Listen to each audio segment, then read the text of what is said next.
فاسألوا أهل الذكر إن كنتم لا تعلمون. Alhamdulillah, kita memuji Tuhan kita Allah subhanahu wa ta'ala atas segala nikmatnya. Zat yang maha hidup berdiri sendiri, zat yang maha perkasa, maha bijaksana. Kalau ia ingin sesuatu dia hanya mengucapkan jadi maka jadilah. Dia telah menggantungkan segala nikmat yang dia berikan kepada kita dengan kalimat Alhamdulillah. Maka sangat wajar kalau kita sering mengucapkan kalimat yang mulia ini. Juga kita panjatkan salawat dan taslim sebagai salam hormat kita kepada manusia yang terbaik, Nabi pilihan dan penutup para nabi-nabi dan rasul, Nabi Muhammad sallallahu alaihi wasallam, sebagaimana Allah dan malaikatnya telah memberikan salam kepada beliau.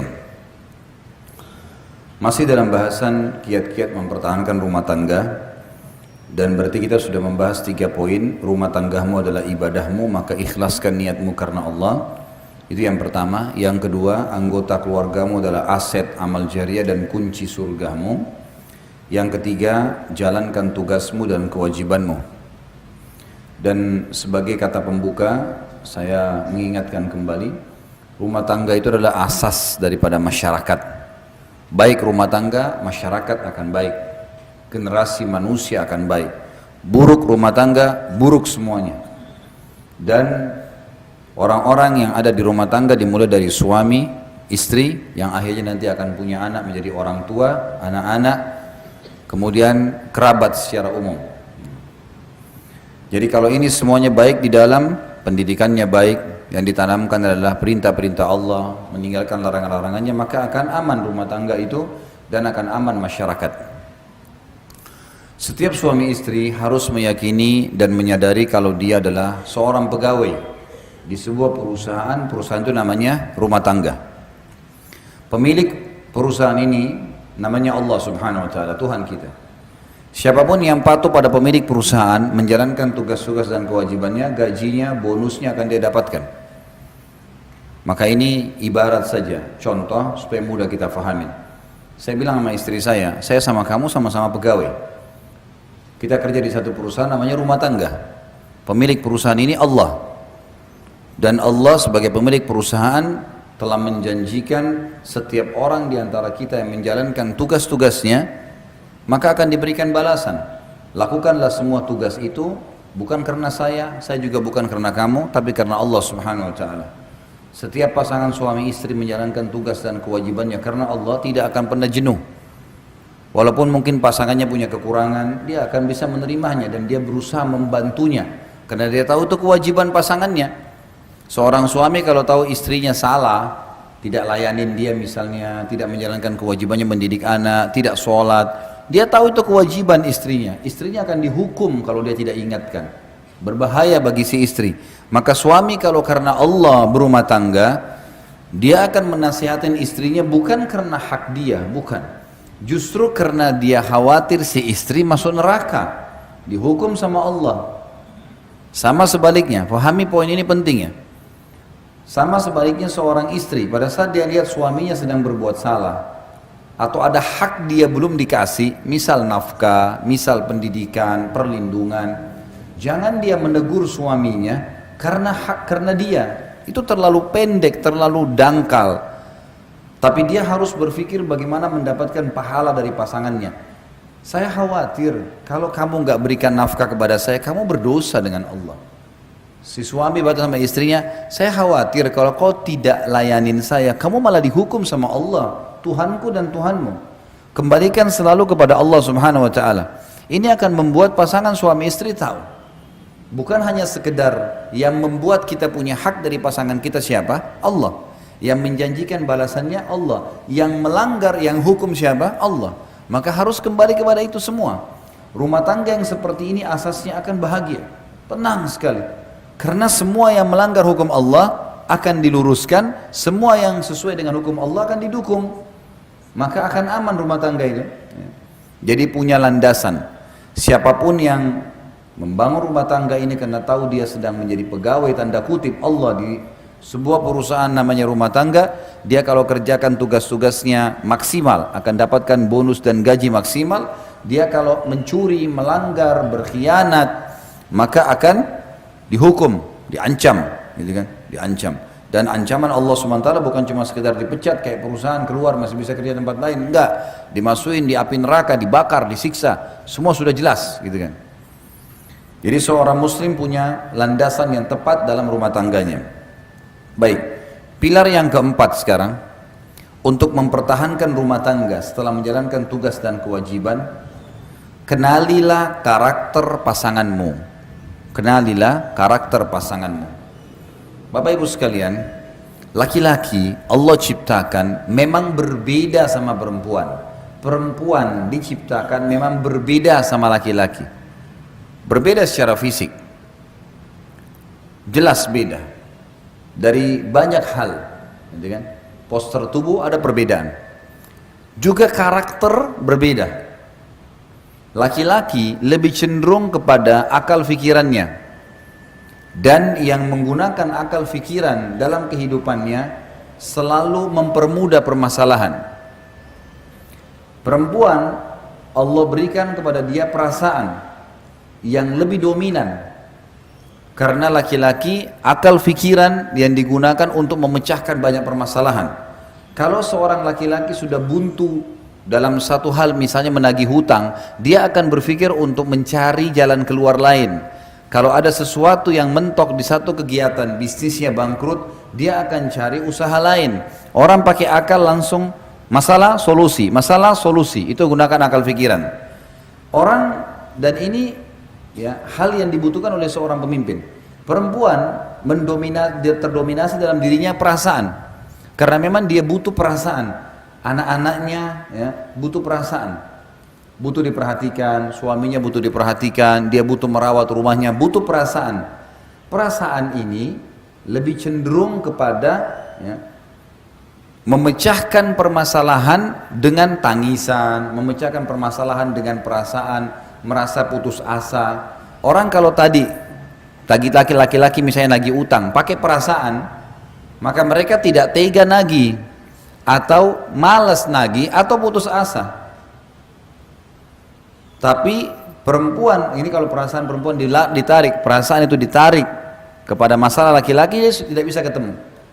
Perempuan juga kalau menggunakan akal pikirannya seperti laki-laki, masalah langsung solusi, ini akan rumit juga menghadapi anak-anak yang terus mengulangi permasalahan terulang-ulang, gitu kan? Ini butuh kesabaran, butuh perasaan memang. Ini karakter dasar laki-laki dan perempuan. Laki-laki gunakan akal, perempuan gunakan perasaan. Saya kasih contoh supaya lebih mudah difahami. Kalau bapak-bapak di sini sama saya, rame-rame laki-laki misalnya, kita pergi ke satu toko mau beli baju. Ini karakter ya. Secara umum, saya bicara umum. Kalau ada yang berbeda berarti memang dia keluar dari umumnya, ya. Apa yang ada yang Allah ciptakan fitrah. Kalau kita masuk ke dalam sebuah toko, kemudian kita melihat baju tertentu, misal baju A, kita senang nih, baiklah, udah lihat cocok, coba kayaknya cocok nih warnanya. Terus kita tanya sama pemilik toko, saya mau beli yang ini, ada ukuran XL nggak? Dia bilang nggak ada.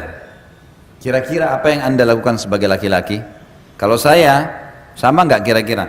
Saya akan bilang, oh baiklah kalau gitu, coba saya lihat yang lain. Selesai, nggak ada permasalahan, nggak ada ukurannya, mau diapain? Pakai akal pikiran, nggak ada solusi, kan gitu. Coba kalau ibu-ibu masuk dalam sebuah toko, kemudian lihat baju cocok, warnanya, jenisnya, tanya ukurannya nggak ada, apa yang ibu lakukan? Protes. Coba cek di gudang, mungkin ada, kenapa habis, kapan datang, panjang ceritanya. Ini karena pakai perasaan. Benar nggak? Memang begitu, laki-laki benar nggak tadi? Memang begitu. Ibu-ibu sama bapak-bapak coba kalau misal suami istri janjian mau makan di satu rumah makan, nih nanti malam Ahad, malam Jumat kita janjian makan ya, baik sepakat di rumah makan tertentu. Udah sepakat nih, udah rapi-rapi mau pergi sama-sama pacaran setelah nikah, halal. Jalan sama-sama. Pas tiba di rumah makan, tutup. Bapak-bapak bilang apa kira-kira? Adalah kita cari restoran lain. Ibu-ibu enggak, sebentar saya turun dulu lihat, tanya. Kenapa dia tutup? Mungkin masih bisa bungkus, bawa pulang. Nggak bisa. Perasaan. Bahkan tadi baju itu kalau bapak-bapak nggak jadi beli biasa. Kalau ibu nggak dapat 2 hari nggak bisa tidur tuh. Ingat terus tuh baju. Kenapa? Siapa yang beli ya? Nasibnya baik benar tuh. Semua temannya tahu kalau baju itu dia mau beli. Ini karakter ya. Ini kita bicara tentang ada hal yang dasar dalam diri kita masing-masing yang harus dikenal oleh pasangan nih. Nggak boleh dilupakan, ini karakter. Allah memang kasih begitu ya. Tapi kita dikontrol dengan wahyu. Ada wahyu yang mengontrol kita sehingga perasaan kita, pikiran kita hanya tunduk kepada hukum Allah Subhanahu wa taala. Tapi ini karakter dasar. Kita harus paham nih, gitu kan? Laki-laki karena menggunakan akal pikiran, bila terjadi cekcok misalnya antara suami istri. Ibu-ibu tulis SMS ke suaminya, begini begitu, begini panjang lebar, 1000 karakter. Setelah ditulis, suaminya laki-laki umumnya kalau baca masalah, oh iya, masa dia tulis gini, oh sudah selesai, dihapus sama dia. Coba kalau suami ibu, bapak-bapak balas ke ibu-ibu nih, dibalas juga 1000 karakter, ibu-ibu baca per huruf, dilihat per huruf, noh ini nih satu masalah, ini 2 masalah, disimpan sebulan tuh SMS, nggak bakal dihapus. Nanti kalau ribut nih, si istri bilang, kamu tuh sampai SMS sama saya begini, suaminya udah lupa SMS yang mana. Karena dia udah hapus nih, laki-laki ini udah kasih ini solusinya, ini masalahnya, pakai akal pikiran, ringkas, ini masalah solusi, selesai. Ibu-ibu enggak, memang disimpan. Ada pernah ya seorang istri simpan SMS suaminya 2 tahun, 2 tahun disimpan. Nih tanggal sekian bulan ini kau pernah ucapin, ini udah selesai nih. Udah saling minta maaf, udah baik, dikorek lagi yang 2. Ini masalahnya perasaan. Perasaan begitu. Ini karakter dasar. Ya. Ini ada. Bagaimana caranya? Bapak-bapak harus tahu kalau ini ada pada istrinya. Perempuan suka disentuh perasaannya. Perasaan berhubungan apa? Pujian, ya itu, rangkulan. Sedikit saja berpenampilan, oh kamu cantik sekali, Masya Allah. Itu perlu. Itu sudah membuat ibu-ibu terbang. Loh, ini karakter. Saya bicara secara ibu-ibu suka nggak kalau dipuji sama suaminya? Masya Allah, kok cantik sekali hari ini. Kalau ibu-ibu puji laki-laki, bapak-bapak rapi nih, kamu ganteng. Oh iya, makasih. Biasa. Nggak ada sesuatu bagi dia, pujian biasa saja. Laki-laki itu bagi dia pujian biasa. Allah buat begitu karakternya supaya dia tidak termakan pujian di luar, itu memang ada benteng. Ibu-ibu memang sudah begitu. Itu karakter namanya. Ini harus difahami, ini ada dalam jiwa. Ini ada alami, tapi nanti kita akan bahas ini dikontrol dengan wahyu, gitu kan? Dikontrol dengan wahyu. Masuk dalam masalah fikiran dan perasaan ini, Bapak Ibu sekalian. Laki-laki itu karena menggunakan akal fikiran, pada saat istrinya merendah, maka yang muncul respon kasih sayang. Karena akal pikiran berkata, saya diberi, saya membalas, ringkas. Kan? Saya dibaikin, saya balas baikan. Kan itu. Kalau perasaan berbeda, perasaan itu kalau ada baikan yang datang, yang dimulai kadang-kadang, ini apa tujuannya nih? Apa maksudnya nih? Banyak pertanyaan. Sekarang kalau bapak-bapak dimasain sama istrinya makanan favorit, enak nih, saya suka ini, sayur asam lah, inilah segala dibuatin baik. Begitu kita pulang dapat, nih saya masain yang, oh Masya Allah terima kasih. Udah selesai, nggak ada pemahaman, nanti istrinya mau apa nih, mau minta apa tuh nggak ada pikiran. Tapi kalau ibu-ibu, suaminya buatin hadiah, ini kasih. Lihat, oh kok tumben kau beliin saya hadiah, ada maksudnya nih.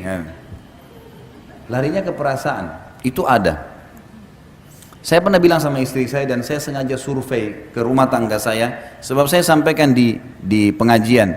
Saya ingin tahu nih masalah karakter sehingga saya susun materi ini. Saya bilang sama dia, dan alhamdulillah saya tidak lakukan itu.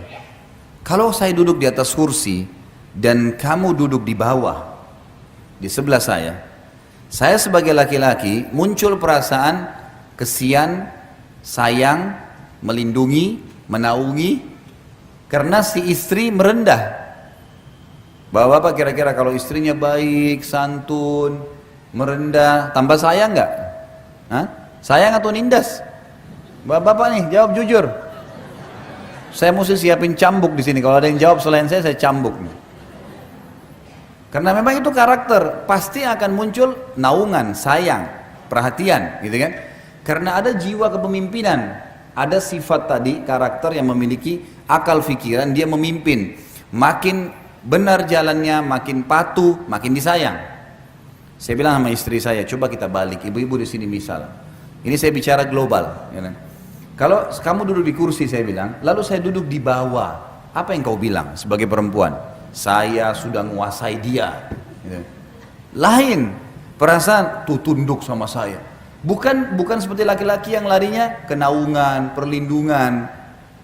Kan itu. Makanya secara umum karakter perempuan, dia suka kalau suaminya itu orangnya menjaga wibawa misalnya. Orangnya punya wibawa, orangnya di rumah teratur, orangnya begini. Karena dia merasa itu pemimpin. Ya. Tidak boleh bapak-bapak di dalam karakter ini merendah berlebihan pada istrinya. Bukan beda sayang ya. Beda sayang dengan merendah, lain. Kalau ada istri lagi duduk di atas kursi, sofa, suaminya duduk di bawah, itu lain. Akan terjadi ketimpangan yang luar biasa di rumah tangga. Tidak akan ada lagi penghargaan buat si suami. Dalam mendidik anak sama ya. Bapak ibu ambil ke laki-laki dan perempuan. Anak laki-laki sudah punya sifat karakter pemimpin masih kecil. Saya pernah kasih contoh, kalau saya tidak salah.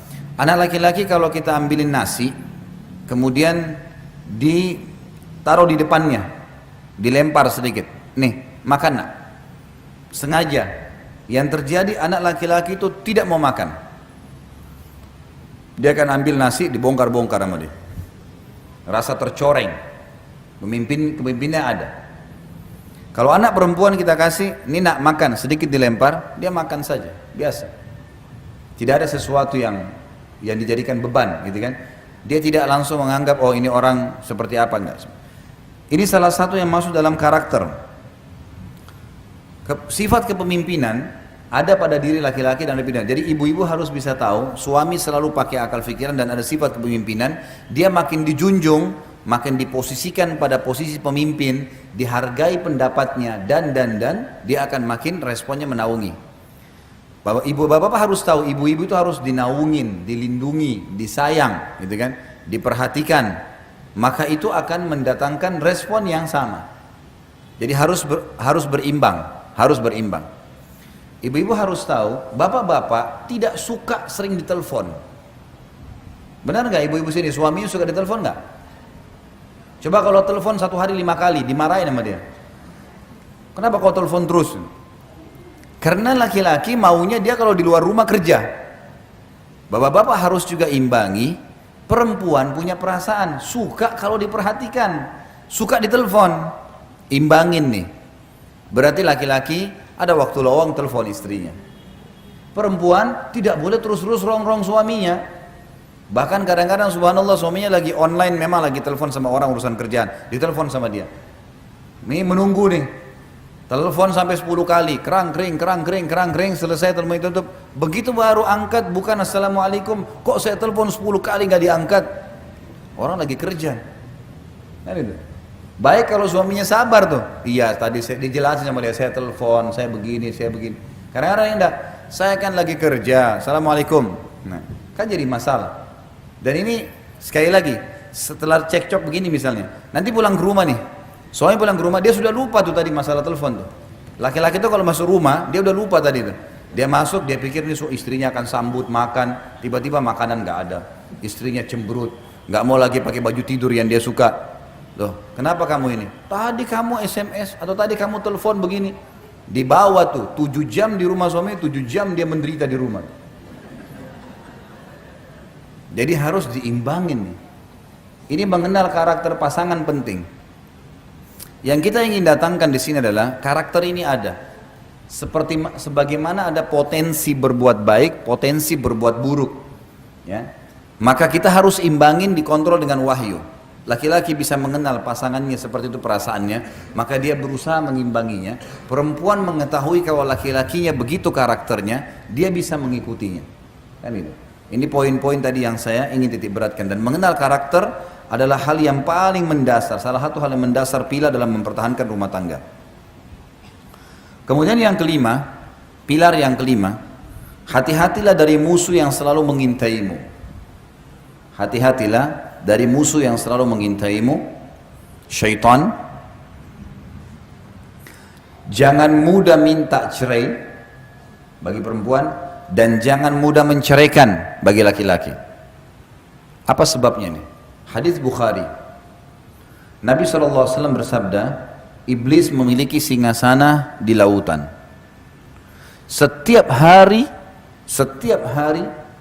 anak cucunya melapor, saya baru buat orang mabuk, saya baru buat orang dusta, saya baru buat orang riba, saya baru buat orang zina. Sama iblis dianggap biasa semua. Ya sudah.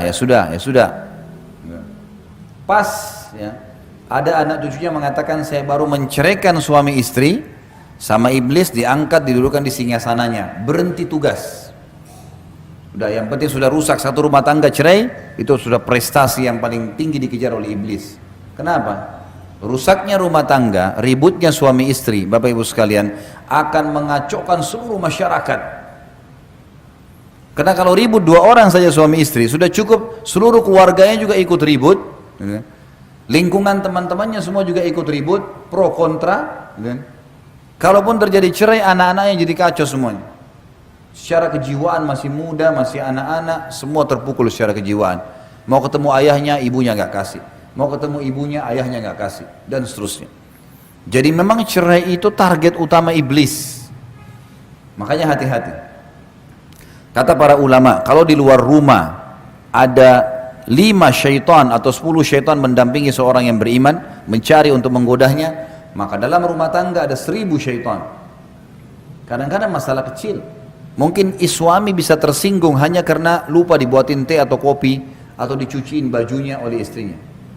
Atau mungkin ada yang dia minta dikerjakan di rumah, istrinya lupa, syaitan buat dia lupa. Sudah cukup untuk marah sama istrinya. Seorang istri sudah cukup untuk marah, bahkan bisa minta cerai hanya karena ingin diantar ke satu tempat, suaminya belum sempat. Yang betul ada kesibukan. Akhirnya tersinggung, kalau ibumu kau dahulukan, kalau saya tidak, panjang ceritanya. Kalimat cerai lagi, hati-hati. Kata Nabi SAW, jangan main-main di 3 hal. Pernikahan, perceraian, dan rujuk. Kembali setelah cerai, ini nggak boleh main-main. Nggak boleh orang dalam Islam, Bapak Ibu punya teman, kemudian Bapak Ibu punya anak laki-laki, temannya punya anak perempuan. Lalu kita bilang, Bapak Ibu ini bilang sama temannya, nanti anak kita kalau besar kita jodohin ya. Nah, ini dalam Islam berlaku kalau si teman mengatakan, oke, baik, sepakat. Anak-anak ini nggak boleh dinikahin pada saat dewasa kecuali sudah disampaikan. Dulu ayah sama ibu pernah jodohin kamu sama anak itu, mau nggak? Oh, saya nggak mau ayah, nggak mau ibu, ya sudah. Kalau enggak ini terikat. Ada hukum di sini. Karena dua-duanya sudah sepakat, dan kata ulama masuk dalam hadis Nabi SAW, al-mu'minuna ala syurutihim. Orang-orang mukmin terikat dengan syarat yang telah disepakati. Nggak boleh nih. Nikah, nggak boleh main-main. Makanya kalau ada yang bercanda pun, nanti kita jodohin anak kita ya. Itu tergantung kalau Allah takdirin. Nggak bisa saya katakan kalau iya ini anak-anak terikat nih. Nggak boleh. Cerai, nggak boleh nih. Ucapin sembarangan, apalagi bapak-bapak, hati-hati pengucapan kalimat cerai. Dan kata ulama, hikmah kenapa cerai di tangan laki-laki bukan tangan perempuan, karena mereka pakai akal fikiran.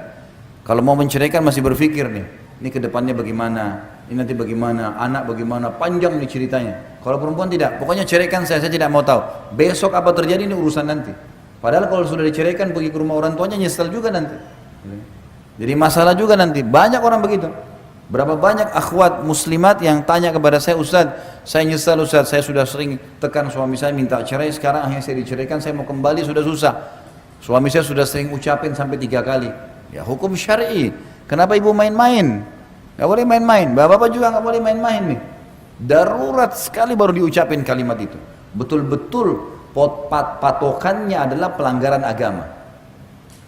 Kalau sudah pasangan kita bermaksiat kepada Allah dan kita ajak taubat nggak mau, nah ini di sini boleh kita gunakan kalimat mulia itu. Kalau tidak ada pelanggaran agama, Bapak Ibu sekalian, hanya urusan dunia, kurangnya pendapatan, masih butuh pengaturan waktu, adaptasi, tradisi keluarga, mudahkanlah urusan dunia. Bagaimana bapak-bapak tinggal 30 tahun di rumah tangga orang tuanya dengan pola makan, cara berpakaian, cara ngomong, situasi keluarga ada. Ibu-ibu 20 tahun, 25 tahun tinggal di orang tuanya juga dengan pola makan, cara hidup. Berbeda ini. Tiba-tiba disatuin dalam satu rumah tangga. Apa mau tiba-tiba langsung hari pertama sudah cocok? Ada adaptasi. Ada adaptasi. Maka kita harus tahu masalah ini. Hati-hati, jangan main-main. Sampai kata ulama bagi bapak-bapak, kalau ada, saya pernah belajar fikih di tingkat 3 kuliah di kuliah dakwah di Madinah. Dosen saya dulu kebetulan wakil, kalau tidak salah beliau wakil hakim di pengadilan agama di Madinah. Beliau bilang kalau ada seorang laki-laki istrinya lagi naik di atas tangga, bercanda dia bilang, kalau kamu naik lanjutin jalan kamu, saya ceraikan. Kalau kamu turun, saya ceraikan. Kalau si perempuan ini tidak mau diceraikan, dia harus turun dari tengah-tengah, kena jatuh tuh tolaknya, walaupun bercanda, nggak boleh. Makanya ibu-ibu jangan sering udah ceraikan saja saya, kita sudah nggak cocok, akhirnya suaminya terpicu ngucapin kalimat itu, nggak boleh. Bapak-bapak juga jangan menekan istrinya dengan selalu, kalau kau tidak mau ikut saya akan ceraikan. Kalau urusan agama boleh, ingat ya, kalau sudah urusan agama hubungan sama Allah, cerai ini boleh dipakai. Tapi kalau urusan dunia, masalah makanan, baju, warna spray, gorden, tinggal di mana, dunia, nggak ada yang dibawa ke kuburan. Mau diapain tuh rumah yang oh ini di Menteng hebat, oh ini cuma di Rawamangun, saudara. Kita kalau naik pesawat yang di Menteng pun jadi kecil tuh, nggak kelihatan lagi. Apa yang mau diperebutkan? Kadang-kadang juga ini hal-hal mendasar yang harus kita fahamin ya. Hati-hati, syaitan selalu mengintai. Maka syaitan kata ulama lebih senang suami istri bercerai daripada terjadi pembunuhan di luar rumah, daripada orang riba. Padahal ini dosa-dosa berat semua nih. Tapi kalau cerai ini luar biasa. Luar biasa, si suami akan sakit kepalanya kalau cerai, istrinya akan sakit kepalanya, hidup mereka jadi tidak tenang, anak-anak jadi korban. Nggak ada orang cerai itu tiba-tiba bahagia, nggak ada. Omong kosong tuh kalau dia bilang saya bahagia, bohong, nggak bisa. Allah sudah satuin awalnya dalam kalimat akad. Kalau ada masalah-masalah yang dihadapin, selama bukan pelanggaran agama, toleransi, maafin. Nanti kita jelasin di pilar selanjutnya. Baik. Pilar yang keenam, hati-hati tadi dengan syaitan, jangan iyakan. Semua bisikan buruk, tinggalkan. Pilar yang keenam adalah lapang dada, memaafkan dan meminta maaf. Islam mengajarkan kita Bapak Ibu sekalian yang benar memaafkan, yang salah minta maaf. Dan ingat, jangan nginapkan permasalahan. Tidak boleh nginap. Nggak boleh nginep. Begitu ada masalah, duduk baik-baik. Maaf ya, kayaknya kok saya terganggu dengan ini nih. 1, 2, 3, 4, 5. Menurut kamu bagaimana? Istri sampaikan ke suaminya. Suaminya lagi ada masalah. Suami juga begitu. Duduk. Sebentar istriku. Ini terus terang saya terganggu secara kejiwaan. Ada masalah 1, 2, 3, 4, 5. Menurut kamu bagaimana jalan keluarnya? Diskusikan baik-baik. Bicarakan, clearkan pada saat itu. Yang salah wajib minta maaf. Ingat, kita pegawai di perusahaan Allah. Yang tidak mau memaafkan dihukum sama Allah tuh, nggak boleh. Maafin, udahlah. Gitu kan? Juga yang salah tidak mau minta maaf ini dihukum juga, nggak boleh. Orang sudah minta maaf nggak mau dimaafin bagaimana? Sudahlah, gitu kan? Dan semua ada pahalanya. Semua ada pahalanya. Bahkan dalam Islam Bapak Ibu sekalian kita dianjurkan memaafkan sebelum orang minta maaf. Misal gini, ada orang menggibah, mencoreng nama kita, atau memfitnah kita misalnya. Sakit hati? Ya sakit hati. Cobaan. Kalau tidak ada cobaan, dari mana kita dapat pahala sabar? Nggak ada pahala sabar. Bro. Oh cobaan saya berat. Ya makin berat, makin besar pahalanya. Kata Nabi SAW, Inna idhamal ajr ma idhamal bala.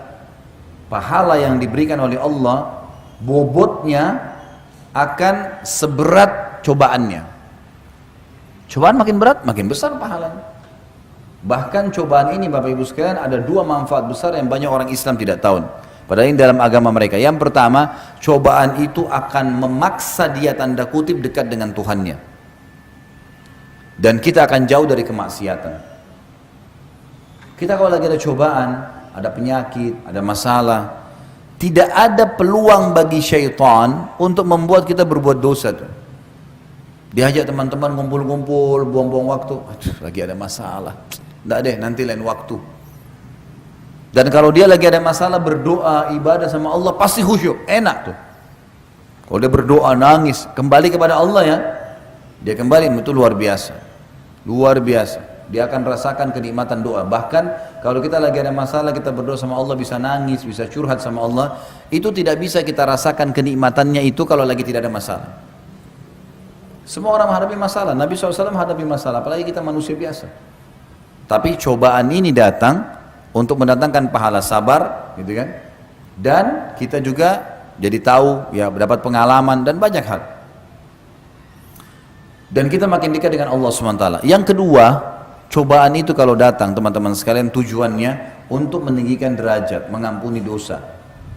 Kata Nabi SAW, seorang mukmin terus diuji di dirinya, di keluarganya, di hartanya, sampai dia dan keluarganya bertemu dengan Allah tidak tertinggal satupun dari dosanya, dibersihin dosanya.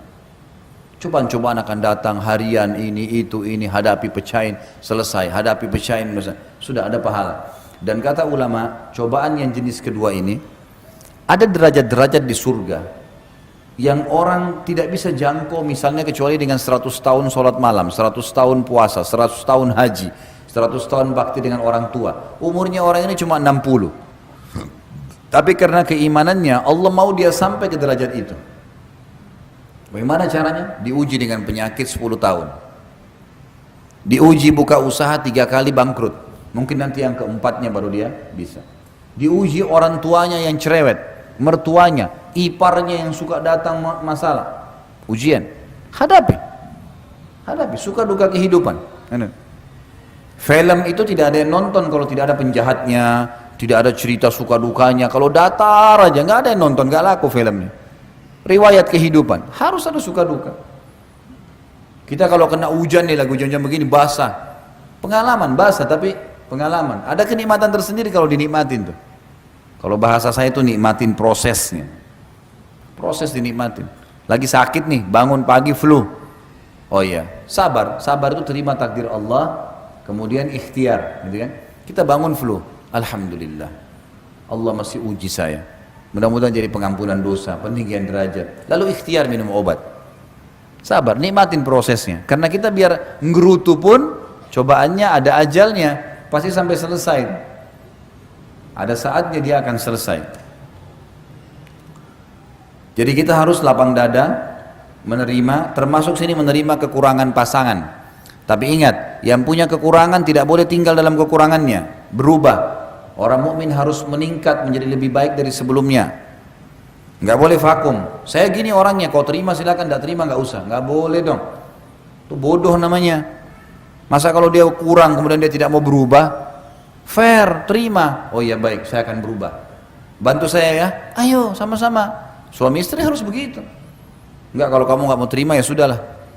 Kadang-kadang suami tegur istrinya. Cobalah kalau bangun sholat subuh, habis sholat subuh buat sarapan, aktivitas, jangan langsung tidur. Misal, baik, tangkap positif. Istrinya harus berpikir, oh iya ya, mungkin ada baiknya lah. Mungkin suami saya kena pergi kerja pagi. Kadang-kadang ada istri tidur, suaminya pergi kerja. Dia nggak tahu suaminya pergi sarapan, cuma pembantu yang siapin. Karena hanya mendahulukan tidur pagi. Untuk apa ini? Lalu suaminya bahasakan baik-baik. Terimalah, gitu kan? Baik, latihan. Kalau gitu bantu saya ya, gimana caranya? Mungkin kalau malam kita lebih cepat tidur ya. Baik, kalau mungkin saya masih ngantuk, maklumi ya, beberapa hari nanti saya berubah. Kan baik ya, menjadi lebih baik. Bahkan kata Ali radhiyallahu anhu, saya akan menjadi hamba sahaya, saya siap mengabdi dengan seseorang yang mengajarkan kepada saya satu huruf. Artinya saking pentingnya belajar untuk meningkatkan skill kita. Bodoh orang kalau selalu seperti yang lalu-lalu atau bahkan lebih buruk. Kita harus setiap hari meningkat, kualitasnya harus selalu naik dan kualitasnya harus dipaksa. Nah itu, harus bisa menerima masukan. Begitu pula misalnya istri lihat suaminya mungkin selama berumah tangga sama orang tuanya biasa main buang handuk sembarangan, berantakan sepatunya nggak teratur. Mungkin istri ini biasa rapi, suaminya begitu. Jangan langsung marah, berikan masukan. Ini sebenarnya mana yang lebih baik sih kalau berantakan begini dengan rapi. Kan lebih baik kalau rapi. Ya udah saya begini orangnya, terserah kamu kalau kau nggak mau. Apa fungsinya kau sebagai istri? Nggak boleh nih. Nggak boleh. Oh iya ya, tangkap secara akal sehat. Oh iya benar. Baiklah. Ingatin ya, kalau saya memang salah. Kan enak ya. Kan enak kalau begitu. Nggak boleh mudah tersinggung nih. Ya. Ini tersinggung ini bahaya, senjata syaitan. Nggak boleh. Saya waktu pertama menikah, saya temukan istri saya mungkin kebiasaan untuk merapikan sesuatu masih kurang. Cara saya mendidik dia adalah, saya duduk kemudian saya ambil kertas. Saya bilang sebentar, kamu duduk dulu. Saya ambil kertas, beberapa lembar kertas, saya serakin di lantai. Jadi cara bapak-bapak ini harus begitu, mendidik. Tidak boleh marah-marah. Ambil kertas, saya serakin di lantai. Kemudian saya serakin di beberapa tempat. Terus saya bilang, kira-kira menurut kamu berantakan gak nih?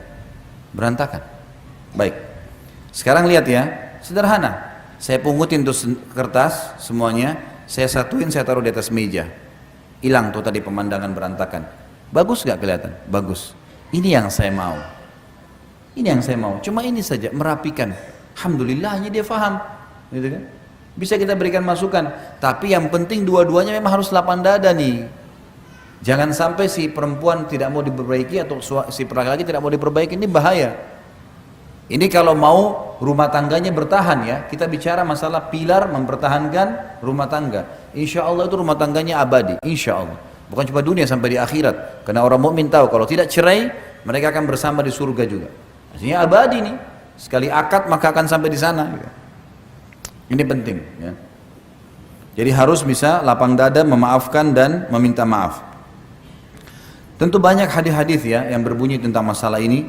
Misalnya kalau ibu-ibu itu, ada hadis Nabi SAW, wanita ahli surga, wanita yang kalau dia salah atau suaminya salah, dia akan datang memegang tangan suaminya lalu berkata, saya tidak bisa tidur kalau kau belum ridho. Saya tidak. Ini sabda Nabi ya, wahyu memandu ibu-ibu pakai cara ini. Ini tuntunan dari Allah, bukan dari saya. Wanita ahli surga, wanita yang kalau dia salah atau suaminya salah, dia datang memegang tangannya sambil mengatakan, saya nggak bisa tidur kalau kau tidak ridho. Ternyata ini secara zahir hadisnya, bisa saja ibu-ibu bilang, kok kesannya suami salah saya yang harus minta maaf ya. Ternyata ini tuntunan wahyu, laki-laki itu kalau ibu minta maaf sama dia, yang terjadi dia minta maaf. Dia akui kesalahannya. Itu karena dia pakai akal pikiran. Bapak-bapak sini coba kalau istrinya datang, maafin saya ya kalau saya punya salah. Padahal kita nih yang salah nih. Apa yang anda akan lakukan? Oh ya saya yang salah, maafin saya. Laki-laki akan begitu. Itu tuntunan dalam agama, nggak mungkin salah wahyu. Karena ternyata laki-laki kalau mau disinggung, dipahami, diberikan paham harus begitu. Ada jiwa kepemimpinan. Gitu. Biasanya mereka tidak mau diguruin. Ya, karena ada sifat itu. Laki-laki juga begitu. Bagaimana Nabi SAW menghadapi para istri-istrinya? Ada masalah, sudah minta maaf, sudah selesai, sudah dimaafin sama Nabi SAW, nggak ada lagi diungkit-ungkit. Banyak kesalahan dilakukan oleh Aisyah, oleh Hafsah, salah, minta maaf, Nabi maafin, udah selesai, saya udah maafin. Dan Allah mengatakan wal afina anin nas wal qadimin al ghaidha wal afina anin nas wallahu yuhibbul muhsinin. Kata Allah SWT, wal qadimin al ghaidh, orang yang bisa meredam emosinya pada saat dia mampu melampiaskannya. Ini laki-laki nih, kita jadi suami, kita benar nih, istri kita salah, kita bisa lampiaskan salah itu sebenarnya, marah, tapi kita redam malah, namanya qadhiminal ghaidh. Ghaidh itu emosi yang kita dalam kondisi benar. Ibu-ibu lagi benar nih, suaminya yang salah, tapi qadhiminal ghaidh, meredam emosinya, nggak mau dilampiaskan, gitu kan? Allah memuji itu, wal qadhiminal ghaidha wal afina anin nas, lalu dia memaafkan orang-orang. Wallahu yuhibbul muhsinin, dan Allah suka dengan orang-orang yang berbuat baik. Ada sedikit kisah berhubungan dengan masalah ayat ini, tapi tidak berhubungan dengan rumah tangga. Seorang ulama tabi'in dulu, dia lagi duduk sama tamunya. Sementara itu ada satu budak, ya, budaknya yang biasa hidangkan makanan. Pada saat tamunya sudah duduk, budak ini lagi bawa marak, ya, kuah, sop atau apa marak ya, yang panas sekali. Tidak sengaja si budak ini mendidih ini, tidak sengaja budaknya kesentuh karpet, jatuh, tumpah semua marak di badan tuannya. Bayangin nih, kuah panas tumpah. Kalau agama yang menjadi landasan kita, Bapak Ibu sekalian, emosi terkontrol, ya. Semua pemasukan, pengeluaran, tatapan mata, ucapan yang diucapin, tangannya, semuanya itu terkontrol. Bayangin dalam kondisi tumpah sebadan kuah marak yang panas. Apa yang terjadi? Si budak ini tahu pasti tuannya akan marah, manusiawi. Lalu dia mengatakan, wahai Tuan, Allah berfirman, wal qadhiminal ghaidha, dan orang yang bisa meredam emosinya jadi ghaidh itu emosi yang meluap-luap dan dalam kondisi benar loh ya. Anak kita salah nih, kita bisa mukul dia, tapi kita redam. Pada saat itu justru kita bisa marah dengan pegawai atau pembantu kita, tapi kita redam, gitu kan? Lalu tuannya mengatakan dia redam, baiklah. Tiba-tiba dia tarik nafas dan mengatakan baiklah. Lalu tuan pembantu budak ini pintar, karena dia paham agama, dia juga bilang, karena dia tidak sengaja tadi, bukan sengaja nuang. Dia bilang lanjutan ayat Tuan, wal afina anin nas, dan orang yang suka memaafkan orang. Tuannya bilang afautu, saya sudah maafkan kamu. Lalu dilanjutkan kata Tuan, kata budaknya, dan Allah berfirman Tuan penutupan ayat, wallahu yuhibbul muhsinin, Allah suka orang berbuat kebaikan. Kata tuannya, kau saya bebaskan dari keterbudakan. Bagaimana kalau ayat Al-Quran mengontrol seseorang? Luar biasa. Agama kalau dipegang teman-teman sekalian luar biasa. Dan Allah itu maha mengetahui, maha jeli, lembut, tahu semuanya. فَمَنْ يَعْمَلْ مِثْقَالَ ذَرَّةٍ خَيْرًا يَرَى, siapa yang berbuat seperti biji sawi dari kebaikan, dia pasti lihat, pasti ada balasannya. وَمَنْ يَعْمَلْ مِثْقَالَ ذَرَّةٍ شَرًّا يَرَى, siapa yang berbuat seperti biji sawi keburukan, pasti dia lihat hukumannya. Memaafkan orang, kalau kita maafkan orang lain, sementara dia belum minta maaf sama kita, ada orang fitnah, ada orang ghibah, itu perintah agama. Orang yang awet muda, orang yang selalu lapang dada, Nabi SAW Bapak Ibu sekalian pada saat meninggal hanya 3 lembar rambut putihnya, umurnya 63 tahun. Dikatakan oleh Anas bin Malik, sahabat Nabi, pembantu Nabi, saya bekerja menjadi pembantu di rumah Nabi SAW 10 tahun, dari 9 tahun sampai 19 tahun, tidak pernah satu kali pun saya mendengarkan Nabi SAW berkata kasar kepada istri-istrinya atau pembantunya, nggak pernah. Ingatin, tapi nggak emosional, gitu kan. Sehingga Allah SWT berikan dia kelebihan yang luar biasa. Istrinya pun akhirnya jadi malu dengan Nabi SAW, karena orangnya tidak pernah marah, kecuali hukum Allah SWT dilanggar. Karena Aisyah berkata radhiyallahu anha dalam riwayat lain, riwayat Bukhari, Rasulullah SAW tidak pernah marah kalau berhubungan dengan haknya, hak pribadinya, duniawi, dimaafin sama dia, kecuali hukum Allah dilanggar. Kalau sudah hukum Allah lain, maka Nabi SAW berubah wajahnya menjadi merah karena dilanggar hukum Allah Subhanahu Wa Taala. Ini tidak boleh.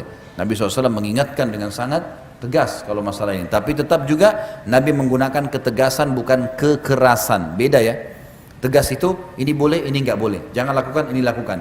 Keras itu mata melotot, kata-kata kasar, memukul, itu keras. Itu nggak ada dalam Islam. Tapi tegas boleh. Ini boleh, ini nggak boleh. Ini boleh, ini nggak boleh. Ini saya suka, ini saya nggak suka. Jadi jelas semuanya. Gitu ya. Kalau ada orang berbuat buruk sama kita, fitnah, ghibah, kita sakit hati nih, baik, sabar, cobaan lagi datang. Dan yang diperintahkan dalam agama memaafkan orang itu, walaupun pahit, udah maafin. Perintah agama itu, maafin dulu. Terus anda bilang, enak benar Ustaz, dia ghibah saya, dia fitnah saya, kita maafin. Iya, maafin. Lalu bagaimana jalan keluarnya? Dia enak sudah berbuat salah, nggak perlu khawatir. Allah akan menghukum seseorang selama dia belum memenuhi syaratnya. Apa syaratnya kalau orang buat salah? Minta maaf. Kalau kita maafkan sebelum dia minta maaf, kita dapat pahala, meredam hati kita dari penyakit-penyakit hati, kita bisa legah tidur, bisa legah makan, tapi dia tetap dihukum sama Allah kalau dia tidak minta maaf. Karena ada hukuman di situ. Kecuali dia minta maaf, nah itu lain. Makanya kita disuruh maafin. Sudahlah, legohon saja, tenang aja, gitu kan? Maafin orang lain, maka akan tenang hidup itu. Gak ada makanan, ya sudahlah. Gak ada makanan. Saya pulang ke rumah, ada makanan? Gak ada, tadi gak masak. Bisa saya beliin di sebelah pada, beli aja gak apa-apa. Bawa sini, gak masak. Makanan, mau ribut gara-gara tidak masak, sudahlah, maafin. Asal jangan juga istri ini setiap saat tidak masak juga, akhirnya suaminya mungkin mau cobain masakannya yang jadi masalah. Selama urusan dunia, toleransi saja, maafin, kan gitu. Tapi kalau urusan agama nggak boleh, nggak pakai jilbab, nggak tutup aurat, nggak sholat, nggak jalani kewajiban. Nah ini lain. Bisa ditangkap ya. Kemudian kita pindah pilar yang ketujuh. Jangan libatkan orang ketiga dalam rumah tangga kecuali ahlinya. Jangan libatkan orang ketiga dalam rumah tangga kecuali ahlinya. Dalam kurung ulama. Tidak boleh siapapun masuk ke dalam rumah tangga Bapak Ibu kecuali alim ulama. Tidak boleh. Orang tua kah, mertua kah, apalagi teman. Aduh sudah. Jangan libatin. Rumah tangga saya lihat yang sering kacau tuh, orang yang setiap orang datang rumahnya pasti mengubah sesuatu. Saya waktu awal-awal nikah punya pengalaman. Saya bilang sama istri saya, ini tembok rumah ini adalah rumah tangga kita. Saya pemimpin, kamu wakil saya. Keputusan di tangan saya. Salah, tidak sesuai hukum Allah, ingatkan. Benar, terapin. Jangan libatkan orang ketiga masuk ke sini. Karena di sini saya punya peraturan, keinginan, kamu juga punya keinginan. Keinginan kita yang kita satuin, bukan keinginan orang lain. Pernah satu waktu, istri saya tiba-tiba duduk sama saya terus ngobrol sama saya. Kak, gajinya pegawai fulan berapa? Ada pegawai saya di restoran, oh gajinya sekian. Si fulan berapa? Sekian. Si fulan berapa? Sekian. Sudah mulai tanya, ini 17 orang, satu-satu sudah mulai ditanya, sudah 3 orang. Saya bilang sebentar. Kamu ini sudah ketemu siapa? Siapa yang sudah kamu temuin tadi? Kenapa kok tiba-tiba seumur hidup belum pernah campurin urusan kerjaan saya, kok sekarang malah mulai nanya gaji, mulai tanya ini? Rupanya ada tamu kami datang dari luar Jakarta, kemudian nginep di rumah. Terus orang ini, istri saya bilang, orang itu kak yang bilang, katanya kita ini harus tahu semua yang berhubungan sama suami. Jadi akhirnya saya mesti tahu gajinya pegawai, penjualannya kakak berapa, segalanya lah. Saya bilang gini, saya setuju. Kalau kamu mau tahu semua saya kasih tahu. Tapi jangan salahin saya kalau kepala kamu pecah. Ini masalah saya sebagai laki-laki ini luar biasa. Nagih utang, ajakin pegawai, macam-macam, yang absen, yang datang, yang curang, macam-macam. Sekarang kamu ini enak sekali. Apa yang urusannya? Urusan kalau ngantuk tidur, lapar makan, sholat, urusan anak-anak mati masuk surga. Enak kan? Kenapa tambah program nih? Ibu-ibu ini udah apa tambah program nih? Capek-capekin diri. Wong tugas kita ada waktunya di dunia, kan gitu. Ternyata orang ketiga nih kalau masuk harus kita punya prinsip. Nggak boleh enggak. Bangun prinsip. Ada orang bisa mengubah rumahnya 7 kali warna rumahnya diubah. Gara-gara 7 orang tamu yang datang. Kenapa kok pakai warna putih? Gitu kan? Bagusnya ini warna biru. Ubah warna biru. Nanti besok tamu lain lagi datang, coklat, pelimplang, nggak bisa. Kenapa warna putih ya? Saya suka warna putih. Selesai. Ini rumah tangga saya kok. Kenapa sofa kamu begitu? Kenapa nggak beli sofa begini? Oh ini saya suka. Oh ini suami saya hadiahkan. Saya terima kasih sama dia, alhamdulillah. Udah. Jangan biarin orang itu masuk ke semua urusan kita. Ada orang memang subhanallah fudul gitu. Masuk ke rumah orang, lihat dapurnya, buka lacinya, macam-macam diperiksa. Apa ini? Gelasnya orang pecah sedikit, gelas kamu itu pecah. Loh, gelasnya orang, biarin aja. Wong dia memang begitu kan, masa dia nggak tahu kalau gelasnya pecah? Pastilah dia tahu, gitu kan? Kontrol diri, jangan masukin. Kita ada ruang dalam rumah kan ada namanya ruang tamu, ada ruang keluarga. Tamu ya di ruang tamu, nggak ada urusannya masuk ke dalam-dalam. Ini masuk dalam kamar tidur suami istri, sedangkan anak kita saja ada waktu dalam Islam boleh dia izin, ada waktu tidak boleh dia izin masuk, nggak boleh. Malam hari itu nggak boleh spontan main langsung anak-anak masuk, ada larangan dalam Islam. Mungkin orang tuanya lagi lepas pakaian, mungkin nggak boleh. Apalagi tamu orang lain ini nggak boleh sembarangan. Di rumah tangga itu Bapak Ibu sekalian ada namanya wilayah haram. Wilayah yang haram nggak boleh orang lain masuk.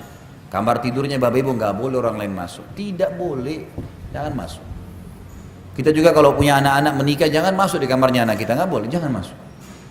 Itu itu betul-betul kamar mereka, mungkin berserakan, maaf pakaian dalam di sana, mungkin ada sesuatu yang memang hanya suami istri yang harus tahu, kan jadi masalah.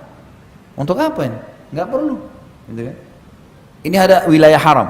Kecuali darurat sekali mungkin. Orang tua kita datang butuh kamar mandi, ya. Kemudian mau masuk di kamar mandi, ada kamar mandi yang mungkin kamarnya beliau tidak ada kamar mandinya yang kita kasih, baik silakan di kamar, nggak masalah. Tapi kalau ini umum semua orang, ada orang subhanallah temannya semua tahu kalau bentuk kamarnya bagaimana. Ini saya sarankan jangan ya. Nah, ini bukan masalah sombong, bukan, tetapi memang tidak boleh. Orang ketiga ini kalau masuk, orang ini melihat dengan mata, dia berpikir dengan akal, dia punya telinga, kemudian dia juga punya kesenangan, ya, dia punya suka sesuatu, maka dia pasti nyampaikan apa yang dia suka. Ini berbahaya nih. Banyak ibu-ibu protes sama suaminya, minta gonta-ganti HP, gonta-ganti mobil, hanya karena temannya begitu, tetangganya begitu. Ini orang yang pelimplang, nggak ada tujuannya. Bahkan pernah saya temukan kasus ada rumah tangga ribut gara-gara tidak digantiin HP, padahal istrinya tidak ngerti bagaimana pakai HP baru itu. HP lama saja belum mengerti, cuma bisa SMS sama telepon. Yang lain belum tahu, terus mau ganti HP baru hanya karena gengsi. Perlihatkan orang. Kenapa ini? Untuk apa gengsi? Kita harus punya prinsip.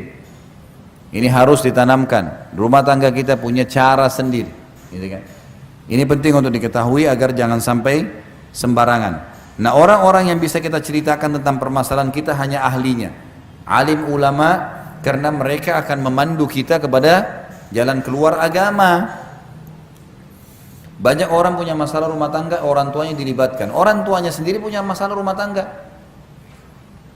Ada banyak orang yang libatkan ibunya cerai sama suaminya, gitu kan? Akhirnya dituntun anaknya cerai aja sama suamimu. Ikuti langkahnya dia. Banyak begitu. Bapak-bapak diminta panduan, dia tidak suka sama istrinya. Dia bilang sama anaknya, ceraikan aja. Ayah juga dulu ceraikan istri. Udahlah, nggak apa-apa. Kan jadi salah semua. Tapi kalau alim ulama beda. Allah berfirman, Rasulullah bersabda, kan diingatkan. Harusnya begini, sabar, pertahankan, ini solusinya, ruqyah, ini, itu, macam-macam. Jadi harus yang terlibat orang ketiga. Ya, orang yang ketiga adalah para alim ulama. Dan inilah yang terjadi di kehidupan sahabat. Mereka kalau ada masalah, mereka langsung ya, menuju kepada Nabi SAW. Dan Nabi yang pecahin. Nabi SAW yang pecahin dalam masalah rumah tangga mereka.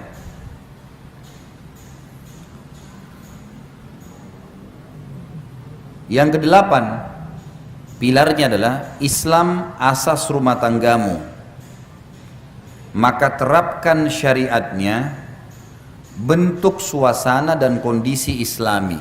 Saya ulangi, Islam adalah asas rumah tanggamu. Islam adalah asas semuanya. Kehidupan kita termasuk rumah tangga. Islam asas rumah tanggamu, maka terapkan syariatnya, bentuk suasana dan kondisi islami. Bentuk suasana dan kondisi islami, terutama majelis ilmu. Terutama majelis ilmu.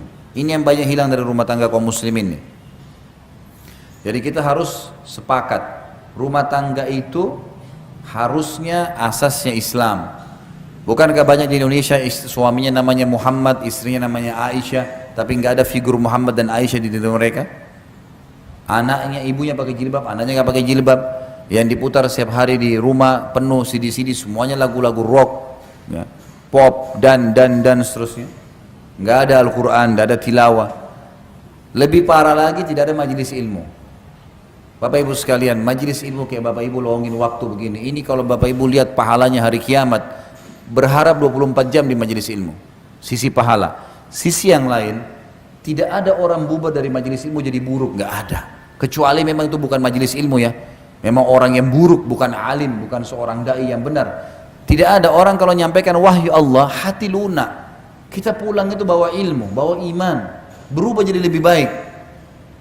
Kalau bapak ibu bisa rasakan itu seperti sekarang, pasti beda sebelum hadir dengan sesudah hadir, gitu kan? Pasti beda bentuk keimanannya, pasti beda. Ada mungkin yang salah, pas tadi kena poin ini, butuh saya salah ya, mungkin saya coba perbaikin, kan menjadi lebih baik itu. Majelis ilmu kalau benar itu akan merubah orang menjadi lebih baik, karena memang tangga agama kita ilmu, ilmu datangkan iman, iman datangkan amal soleh. Tidak boleh kosong hidup kita dari ilmu, nggak boleh. Jangan pernah kosong Bapak Ibu sekalian. Saya pribadi, kalau saya lagi pergi taklim, tadi saya taklim di Cempaka Putih, kemudian saya lari ke Sudirman, taklim lagi tadi kantor, saya lari lagi ke sini. Sehari saya coba, sebentar saya pulang nih, saya pergi lagi taklim ke Blok M Square. Satu hari 3-4 taklim. Dan saya merasa kalau satu hari satu taklim saja, saya pribadi ya, kalau saya bicara pribadi saya merasa ada jeda kosong. Kalau saya pulang ke rumah, kadang-kadang memang saya sudah memahami istri saya, waktu saya akan kasih kamu malam. Waktu siang sama dengan laki-laki mencari nafkah, bergerak, saya akan bergerak untuk agama. Kamu ridho, derajat insya Allah saya dapatkan di surga tinggi karena itu, kau juga akan ikut dengan saya di surga. Ikhlaskan, urus anak-anak, ikut tahfidz Quran, kamu juga ikut majelis ilmu, dengarin ceramah, gitulah. Saya rasa kalau dari jeda ilmu ke ilmu, saya rasakan iman saya terkontrol. Kapan ada jeda sedikit, gitu kan? Misal tidak ada pengajian sehari. Duduk di rumah, apa yang kita lakukan? Duduk. Apa kalau orang terbiasa nonton TV duduk dari remote ke remote, dari remote ke remote. Orang kalau lagi biasa kerja, kemudian cuti libur, apa yang dia kerjain di rumah? Gak ada. Mau kerja apa ya? Nah, jeda waktu kosong, ada jeda itu membuat syaitan bisa masuk.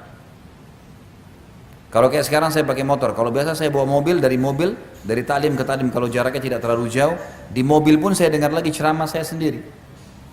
Saya dengarin ceramah para ulama-ulama di mobil, jeda setengah jam, 1 jam, atau dengar tilawah Al-Quran. Karena itu mengontrol kita, mengawasin kita. Kalau kita bisa rasakan, kayak Bapak Ibu akan rasakan sebentar, sejam 2 jam kita ceramah, pasti imannya bertambah. Bayangkan kalau dari majelis ilmu ke majelis ilmu. Ini sebentar pulang, nih naik mobil, setan bisikin tuh, sekarang tadi kan sudah pengajian, sekarang hiburan, dandut. Enggak, saya mau taklim lagi. Ceramah lagi putar, setan godain, a'udzubillahi minasyaitonirrajim. Lawan. Ilmu lagi. Dengarin ceramah. Saya pernah nasihatin beberapa ibu pengajian begitu, subhanallah, sampai akhirnya ada yang membahasakan ke saya. Kebetulan ibu itu dari Padang, mungkin ada ibu dari Padang. Dia bilang sama saya, Ustaz, semenjak saya dengar nasihatnya Ustaz, dari Jakarta saya pulang mudik waktu itu bawa mobil sama keluarga saya, ceramah Ustaz saya dengarin terus di jalanan. Sampai saya hafal tuh Ustaz bilang apa. Bolak-balik. Ceramah Ustaz Khalid terus dari pergi sampai pulang, gitu kan. Akhirnya suami saya pun dengar, anak-anak dengar, gitu kan. Tapi memang dia bilang seperti yang Ustaz Khalid bilang, kita merasa terkontrol. Kita dari ceramah ke ceramah, apalagi kalau yang berseri, kita terus dengarin, oh ini lagi penasaran selanjutannya apa. Jadi memang itu harus ditanamkan. Majelis ilmu itu penting, luar biasa penting. Tidak boleh kosong, jangan kosong. Kosong ini waktu lowong membuat syaitan bermain. Jangan biarin, kasih kesempatan, bahaya sekali. Maka harus kita tahu di sini, buat suasana Islami, kondisi Islami, terutama majelis ilmu. Tentu ada hal yang lain di sini, banyak hal ya.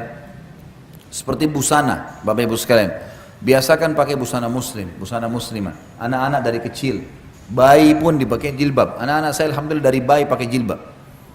Orang mau bilang panas, ya terserah. Pakai topi juga panas. Alhamdulillah enggak, gitu kan? Tetap juga lucu kelihatan, tetap juga baik, enggak ada masalah. Anak-anak dibiasakan, diciptakan suasana. Ibu-ibu dan bapak kalau tinggal di sebuah komplek, cari komplek yang ada masjid. Jangan hanya karena ini lux, bagus, tapi nggak ada masjid. Kalau mau sholat harus keluar jauh. Saya pernah kunjungin begitu, ada satu komplek memang lux, dipanggil ceramah. Saya tanya masjid di mana? Jauh Ustaz, keluar pakai mobil dulu. Hanya karena ini namanya harum, bagus kompleknya. Ini bukan kondisi Islami, nggak bisa. Cari yang kita kalau azan langsung bisa masjid, sholat, enak, dengar ceramah, mungkin ada orang dengar tilawah Al-Quran, banyak hal.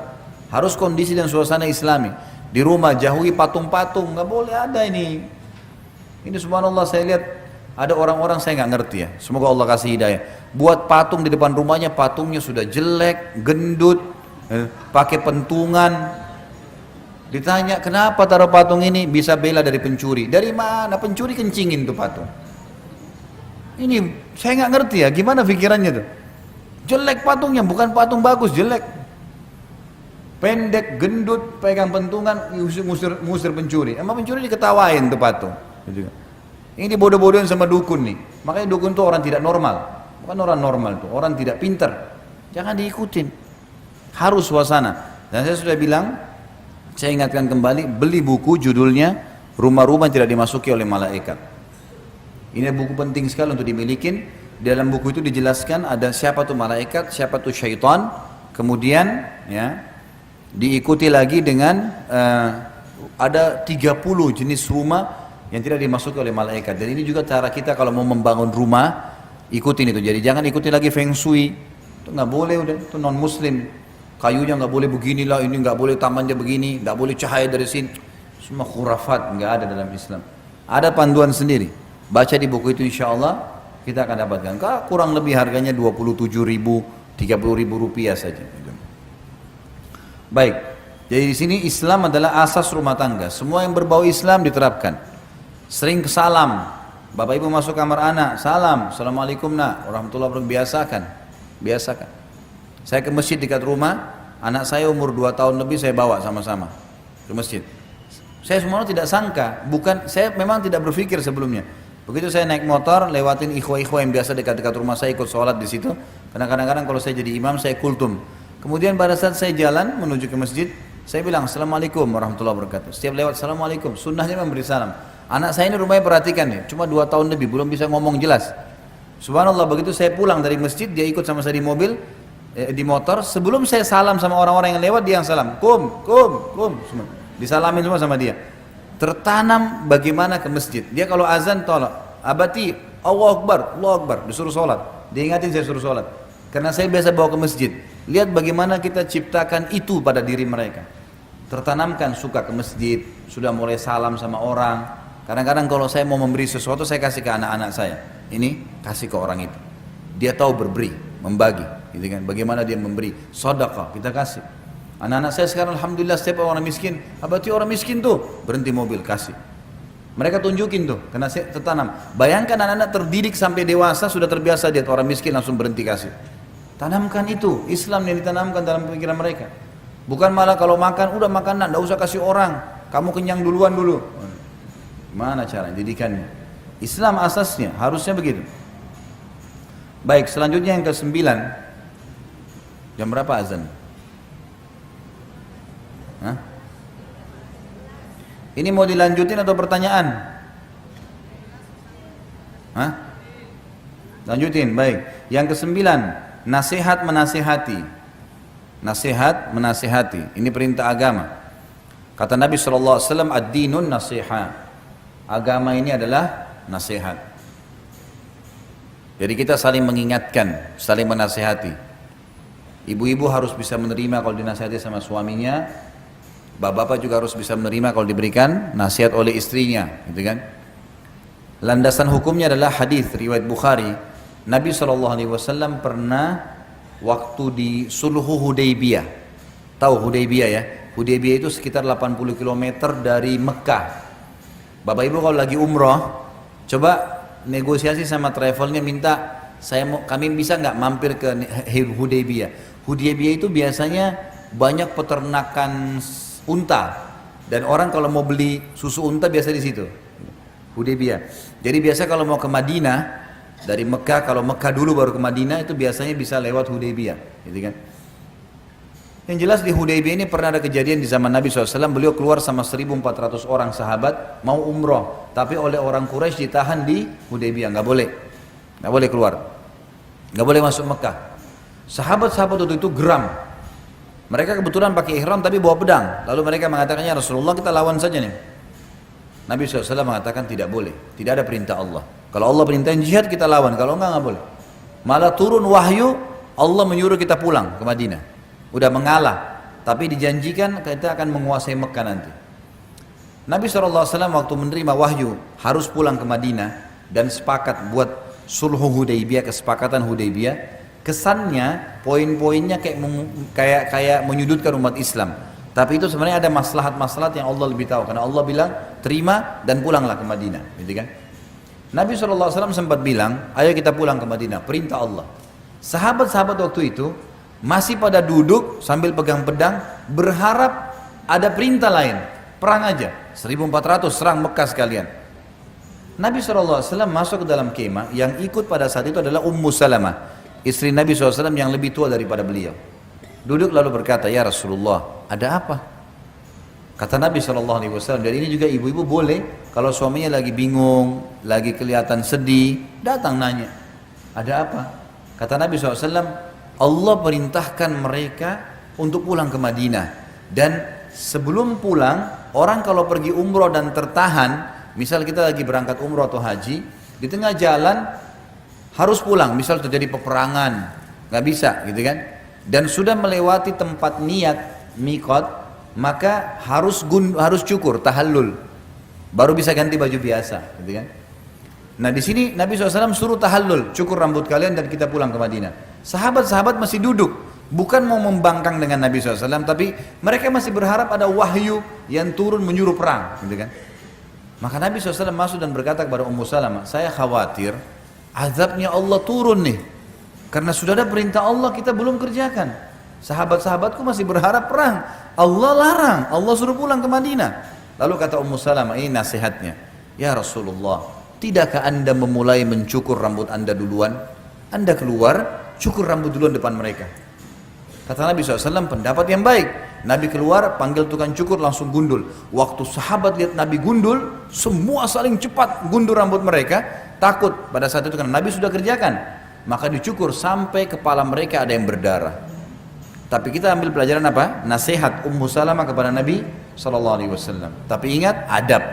Adabnya kata ulama adalah seorang istri memberikan nasihat kalau melihat dalam keadaan sedih atau bingung suaminya atau diminta sarannya. Karena laki-laki tidak suka kalau tiba-tiba diguruin. Misal dia mau pakai baju tertentu, saya siapin baju saya warna biru. Oh, menurut saya pakai merah aja. Oh, dia maunya biru, sudah siapin biru. Kecuali dia minta saran, menurut kau saya pakai biru atau merah ya, baru kita berikan saran. Kalau enggak. Karena memang karakternya begitu. Harusnya kita mengikuti alur karakter, gitu kan? Sama halnya juga istri, nasihatin. Nabi SAW seringkali menasihatin Aisyah, menasihatin ya istri-istri yang lain supaya mereka bisa menerima, dan ini penting sekali. Nasihat menasihatin adalah perintah agama. Ingat, menasihatin di sini poinnya adalah pada hal-hal yang berbau agama. Semua penasihat agama tertuju pada agama, bukan duniawi. Dalam arti kata, panduannya adalah agama. Yang ke-10, sabarlah, dunia sebentar dan akhirat target hidupmu. Sabar. Baru melahirkan, tentu ibu-ibu dan bapak tahu, anak bayi kadang-kadang nangis malam, kadang-kadang gini, mesti dibersihin kotorannya. Ada sabar di situ, gitu kan? Kadang-kadang ada saatnya seorang istri jenuh di rumah, suaminya sabar, jenuh. Berhari-hari dengan aktivitas yang sama, masak, cuci, bersihin rumah, masak, cuci, bersihin rumah. Ada waktu dia butuh bersama-sama. Saya kadang-kadang kalau pulang ke rumah, saya capek nih, dari pagi saya keluar sampai malam. Yang paling pertama saya lakukan, bapak-bapak mungkin bisa ambil pelajaran seperti itu. Saya kalau pulang ke rumah, maka pada saat saya taruh tas laptop atau saya masuk ke dalam rumah setelah salam, istri saya sambut saya panggil dulu dia duduk. Duduk, saya juga sambil rileks, saya tanya, gimana kabar kamu hari ini? Apa yang kamu lakukan? Maka dia cerita pengalaman dia yang 8 jam saya tinggalkan setengah jam. Begini, macam-macam. Anak-anak inilah itulah.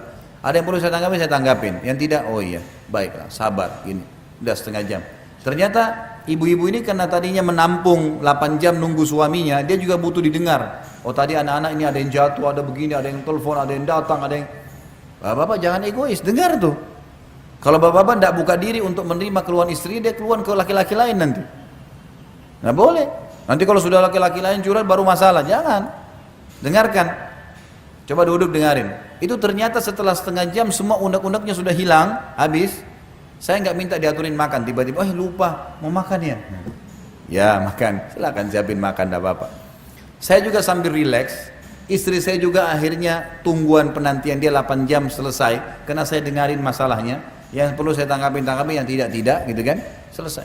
Banyak suami egois, pulang, istrinya sudah tunggu nih 8 jam, pulang ke rumah, langsung masuk, mana makanan, saya capek, tidur langsung, masuk kamar, istrinya lihat dia, ini apa nih manusia. Betul kamu capek kerja, saya kan juga capek ngurus rumah, butuh pendamping, butuh curhat, butuh bicara. Perempuan punya perasaan, padahal tidak butuh waktu banyak teman-teman sekalian, tidak butuh waktu banyak. Duduk bicara sama pasangan, menatap wajahnya, menatap mata, itu tidak butuh waktu banyak. Dengarin ucapannya, nasihatin, rangkul, itu penting. Sama halnya ini kalau suami, istri juga begitu. Suaminya pulang, maka walaupun ada hajat yang mendesak, Yang didahulukan adalah kebutuhannya dia. Begitu datang, mau minum, mau makan sesuatu, saya siapin dulu. Kalau dia bilang nggak usah, temani saya duduk. Ya udah temani duduk. Selesai, mungkin suaminya ini mau cerita. Tadi di jalan hujan, tadi begini, tadi macet, dengarin aja. Dengarin aja. Oh iya dia cerita begini, oh iya gitu, oh iya. Berarti kalau besok harusnya bawa jas hujan, oh kalau mungkin besok begini, oh nantinya begini, nanti besok saya siapin sarapan hangat ya, dan. Sudah selesai setengah jam, kemudian sudah lihat nih suami ada lega, dia sudah sampaikan masalahnya. Karena subhanallah menceritakan sesuatu itu penting ya. Kita kalau kekang sendiri masalah kita, itu malah jadi masalah. Tapi kalau kita bicara dan Allah jadikan suami istri itu sebagai pendamping untuk itu, menjadi tempat penampungan, kita nampung. Setelah selesai ibu mau sampaikan hajatnya apapun tidak ada masalah. Ini penting untuk diketahui. Ibu-ibu ada rahasia untuk, saya sudah pernah sampaikan kalau tidak salah, bagaimana suaminya bisa memenuhi hajatnya. Penuhi pandangan matanya, penuhi perutnya, penuhi kemaluannya. Itu di laki-laki, gitu kan? Kalau di perempuan dua hal saja, pandangan mata dan perut. Maksudnya di sini apa yang dia senang dilihat, yang dia lagi pengen dipenuhi. Makanan di rumah siap. Selebihnya itu adalah tambahan. Kalau laki-laki ada tambahan kebutuhan biologisnya. Karena biasanya laki-laki kalau tidak terlampiaskan biologis maka akan jadi masalah. Biasanya emosi itu akan meluap-luap. Jadi kalau ibu-ibu suka lihat suaminya emosional, ini berarti ada masalah di biologis ini. Selain daripada itu biasanya memang ada was-was syaitan, tapi biasanya berpengaruh gitu kan. Di buku Mahkota Pengantin yang pernah saya bawain itu ada penjelasan masalah bagaimana pengaruh sperma yang komposisinya dari api dan udara itu membawa kepada emosi kalau tidak terlampiaskan. Baik. Yang ke-11, udah azan belum? Jam berapa azannya?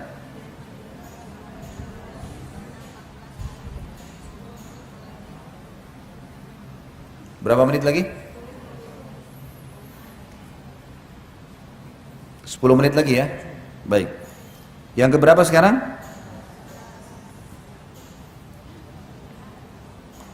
12 ya. 17. Saya dengar dari sana tadi. 17 ini luar biasa melampaui poin saya. Baik, saya ulangi ya, rumah tangga yang pertama, poin pertama ibadah, yang kedua anggota keluarga, aset amal jariah, yang ketiga jalankan tugas dan kewajiban, yang keempat kenali karakter pasangan, yang kelima hati-hati dari musuh yang selalu mengintai, yang keenam lapang dada memaafkan dan minta maaf, ya kan? Yang ketujuh jangan libatkan orang ketiga kecuali ahlinya ulama, yang kedelapan Islam asas rumah tanggamu, yang kesembilan nasihat menasihati, yang kesepuluh sadarlah dunia itu sebentar ya. Baik, sekarang yang ke-11, kontrol cemburumu. Subjudulnya gitu, kontrol cemburumu pada pelanggaran agama saja. Kontrol cemburumu hanya pada pelanggaran agama saja.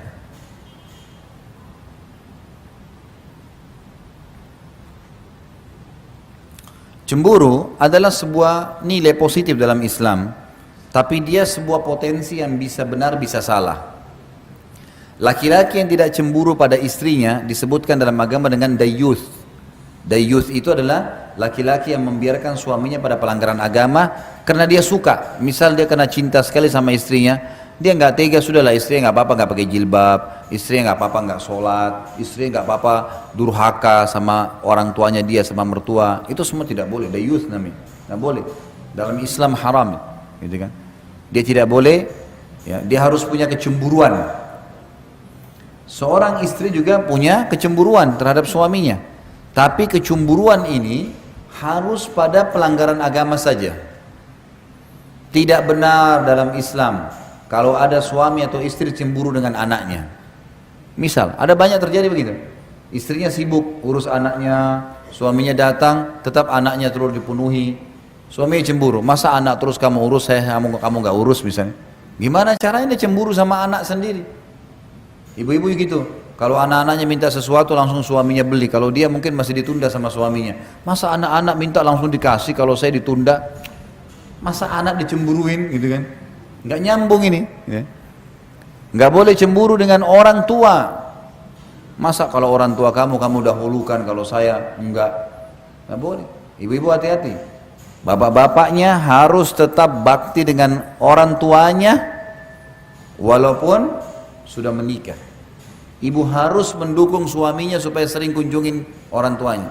Harus selalu bakti sama orang tuanya. Kalau ibu beda, ibu sudah menikah, maka bakti pertama kepada suami. Tetap bakti dengan orang tua, tapi libatkan suami di situ. Suami juga harus tahu, orang tua walaupun nomor 2, ya, bagi istrinya, tetap ada poin nomor 2. Setelah dia harus ada orang tuanya. Berikan kesempatan kunjungi orang tuanya, bakti dengan orang tuanya, harus begitu. Maka ini poin harus difahamin nih, tidak boleh keliru dalam masalah-masalah seperti ini, supaya betul-betul bisa sejalan, ya, supaya sejalan. Cemburu harus dikontrol. Ada orang cemburu juga, misal dengan ya, ipar, laki-laki, suaminya ibu, ayahnya ibu, anaknya ibu nanti, itu punya kewajiban membiayai saudarinya ya. Sudah tahu belum hukumnya? Jadi kalau anak perempuan masih hidup ayahnya yang tanggung. Kalau ayahnya meninggal siapa yang tanggung? Saudaranya, saudara laki-lakinya. Itu ada kewajiban tuh, gitu kan? Makanya kata Nabi SAW, ibumu, ayahmu, saudarimu, gitu kan?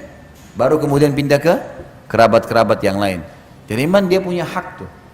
Jadi kalau suaminya ibu bantu iparnya ibu, udahlah, gitu kan? Yang penting dia jalankan kewajiban, nafkahnya ibu terpenuhi. Saya sudah jelaskan di poin pada saat membahas masalah kewajiban, hak dan kewajiban. Ibu cuma boleh ambil hak nafkah, selebihnya jangan diambil dari suami, biarin dia bersedekah. Sebagaimana ibu juga tidak boleh suami mengambil apapun dari ibu, suami tidak boleh ambil apapun dari ibu walaupun itu warisan, hak, kecuali memang uang dari dia, gitu kan. Ini sudah pernah kita jelaskan masalah itu. Jadi ini cemburu harus dikontrol nih, tidak boleh kecuali dalam pelanggaran agama saja. Ada banyak orang sering menyalahkan Aisyah radhiyallahu anha. Ini saya terus terang sangat tidak setuju. Selalu yang diangkat, bahkan ada ustadz-ustadz yang angkat tentang cemburunya Aisyah radhiyallahu anha. Aisyah pencemburu, Aisyah begini, Aisyah begitu. Kesannya Aisyah ini buruk sekali. Dan selalu yang diangkat cemburunya, sampai ada di antara mereka yang bilang, kalau istri saya tidak cemburu saya mau ceraikan. Subhanallah, ini gimana nih? Harus ada penjelasan. Kalau cemburu buta itu nggak boleh. Cemburu dalam pelanggaran agama ya, betul. Pelanggaran agama, suaminya selingkuh, suaminya dusta, ini cemburu boleh. Karena ini pelanggaran agama. Suami juga begitu. Tapi kalau nggak boleh. Nggak boleh cemburu buta. Saya akan angkat beberapa riwayat tentang Aisyah radhiyallahu anha. Yang pertama, cemburunya Aisyah radhiyallahu anha dengan Khadijah. Pernah Nabi SAW lagi duduk sama Aisyah tengah siang hari. Kemudian tiba-tiba saja ada suara orang yang memberi salam, gitu kan? Beri salam. Begitu dia berikan salam, Nabi SAW tiba-tiba berdiri, buka pintu, buru-buru. Sepertinya orang ini suaranya dikenal gitu. Begitu dibuka ternyata ada 2 orang wanita. Lalu kata Nabi SAW, wahai Aisyah, layani tamu kita. Dilayanilah tamu oleh Aisyah. Sampai selesai, udah pulang Aisyah juga nggak tanya siapa orang ini. Karena adabnya dalam Islam kalau tamu datang jangan tanya hajatnya, kecuali dia jelaskan. Dia nggak jelasin berarti dia cuma mau datang, udahlah dikasih makanan, minuman dan seterusnya. Ringkas cerita pulang. Lalu pada saat pulang kata Aisyah, ya Rasulullah, siapa tadi 2 perempuan itu sampai begitu kedudukannya di depan anda? Lagi duduk anda buru-buru berdiri. Lalu yang terjadi kata Nabi SAW, kalau yang satu adiknya Khadijah, istri pertamanya Nabi yang sudah meninggal di Mekah, Ummul Mukminin yang terkenal radhiyallahu anha. Kalau yang satu sahabat dekatnya Khadijah, dulu sering mengunjungi kami di Mekah. Tiba-tiba di sini cemburu Aisyah bangkit. Ya Rasulullah, anda masih mengenang wanita Quraisy yang sudah berkeriput semua mukanya. Khadijah sudah tua dan sudah masuk ke tanah dan Allah sudah mati. Dan Allah gantikan anda wanita Quraisy yang lebih muda dan juga masih hidup. Cemburu terbawa. Ini perilaku kecemburuan Aisyah. Kita lihat. Yang jadi hukum bukan cemburunya Bapak Ibu sekalian, tapi bagaimana Nabi menanggapi. Ini yang jadi hukum kan. Orang banyak mengangkat cemburunya Aisyah. Ternyata Nabi SAW mengatakan, wahai Aisyah, tidak akan pernah ada yang bisa mengalahkan Khadijah. Dia beriman pada saya pada saat orang semua kufur. Dia membiayai agama ini dengan hartanya. Dan Allah karuniai saya anak dari dia. Nggak ada dari istri yang lain. Jadi maaf, ibu-ibu kalau ada yang menikah sama duda misalnya. Atau ada yang melakukan poligami. Jangan marah kalau suaminya ceritakan tentang sesuatu berhubungan dengan masa lalunya. Duda. Oh dulu saya sama istri saya makan, saya sering dihidangkan nasi goreng kalau pagi. Oh kamu selalu kenang dia ya, nggak usah. Ya udah gali aja kuburannya suruh keluar. Gimana? Orang cerita dia pernah laluin, gimana caranya kita mau cemburu nih? Nggak nyambung, nggak boleh. Oh iya, baik. Kira-kira nasi gorengnya seperti apa? Saya coba buatin. Siapa tahu saya bisa buat lebih baik. Oh biasanya pakai telur, pakai begini, baiklah. Besok kita buat. Ibu buat yang lebih baik dari itu. Coba. Kan selesai. Kenapa harus jadi pemicu? Orang punya masa lalu. Gimana caranya? Bapak nikah sama janda. Lalu dia cerita, mungkin bapak sibuk. Lalu suaminya dulu punya waktu. Dulu saya sama si fulan, kadang-kadang malam masih diajak keluar.